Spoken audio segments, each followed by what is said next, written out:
Meet the world's most expensive weapon. You see an airplane that's too fat and wings that are too small. Massive cost overruns and bloating red tape. Yet the F-35 has proven to be as troublesome as it is ambitious. There's been an F-35 that has caught on fire on the flight line. The F-35's program's record of performance has been both a scandal and a tragedy. What's going to happen with that airplane is it's going to die a slow and agonizing death. It must be perfect for air combat. About that, and we learned about interoperability, about how seamless you could be in a planning cell when you had F-16s and Canadian Hornets and USAF F-16 guys and Navy Hornet guys. And then you would have the have-nots, which were in the back of the room with less than capable airplanes who you didn't want to put in your package because they harmed you more than they helped you. As fighter pilots know that an air show has nothing to do with dogfighting, and dogfighting should have nothing to do with fifth gen. But perception becomes reality, and that story.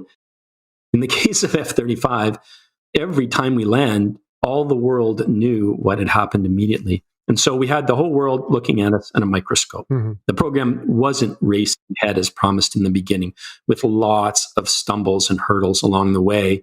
And every time we did something well, it was 2 steps forward and then 1 step back. The press has always been salacious. We learned to get a pretty thick skin. Is the airplane as good as promised? Ask every single man or woman that flies it in a large-scale exercise or has already gone to combat or who has trained in operational missions and flies it now around the world.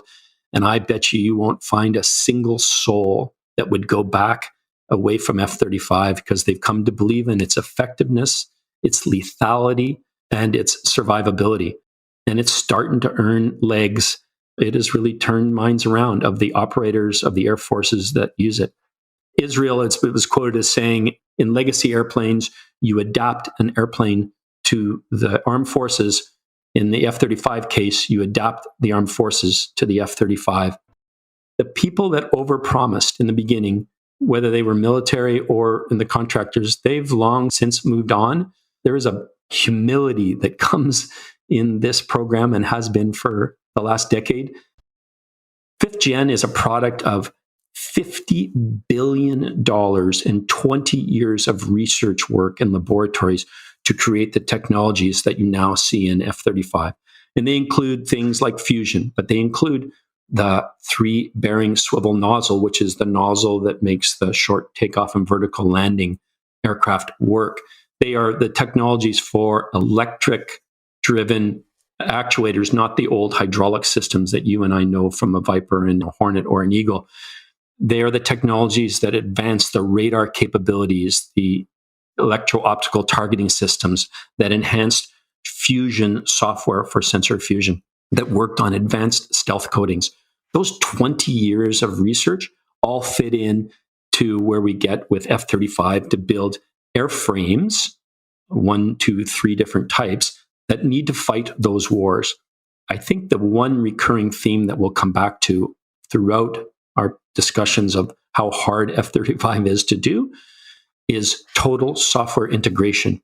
In old federated airplanes, and a federated system is an Eagle or is a Hornet, is a Viper, you had a radar box and a TACAN box and a radio box, and they were all separate and distinct, and they would have gone into a computer that meshed it all together, a mission computer. And if you want to fix the radar, you do a radar software fix, and then maybe there wouldn't be a change to the mission computer itself. You just make the radar better.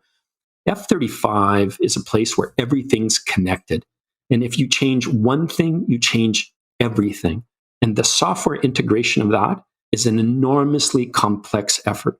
You can't just upgrade an app on your iPhone and hope that everything will work. Because when you upgrade that app, it changes the iOS itself. So every time you change software to improve something, the level of regression to make sure you get it right before you put it back into the next software load is enormously complex. And you can't cheat the process.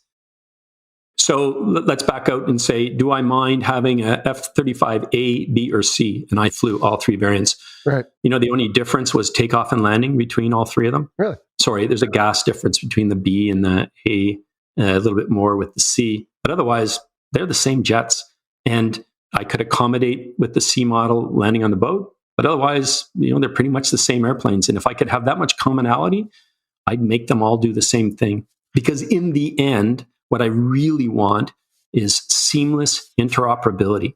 I want Dutch F-35s to fly with Danish F-35s, to fly with Brit F-35s, to fly with Italians, to fly with US Air Force F-35s, where we all have metal, we all can't be seen, we all can fly fifth-gen tactics, offensive, and be effective instead of being hampered because one can't quite talk to the other, because one can't be on the same network. When you're Dutch, when you're Canada, you get to buy one airplane, and you're going to keep it for 40 years or 50 years. That's it. You get one airframe. You barely got enough money to buy the airplanes. Weapons are a secondary purchase for you. All you care about is how many airplanes you can put on the ramp. And it's the Swiss Army knife of airplanes is what you need to adapt, to manage warfighting now and for the decades to come, where you can't possibly project what you are going to need. And you're going to want an airplane that grows over time and can work with other airplanes, because warfare is never done alone anymore. It's always coalition warfare, and interoperability matters. The two biggest threats, one across the Pacific and one across the polar ice cap, then we certainly do not want to lose our fourth gen assets, no matter how well they are armed, because they are not LO platforms and they won't survive against LO adversaries. That's the one question I would always have to the war gamers. Tell me how long they're going to live in a full-out World War III scenario, which is what we train to in the United States, right? We train against a Pacific threat. The Navy certainly is concerned with it. And in North America, our concern is the Russians coming over the polar ice cap, coming down at us in North America.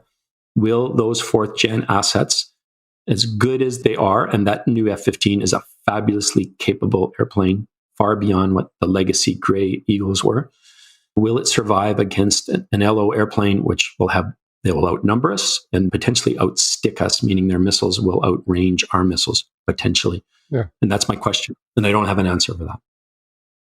The first time that the F-35 went to red flag, the Marine Corps unit went there, still early in its days. The advertised exchange ratio for them was 20-1. 20 of them win, 1 loss. And the real number was 78-1. Your best day, I'm guessing, and certainly my best day ever as a fighter pilot, I came out 2-1 against my adversary. That was, I thought, so amazing. These guys come home and they're better than 20-1 against the best adversaries in the Western world as their competitors. It's domination.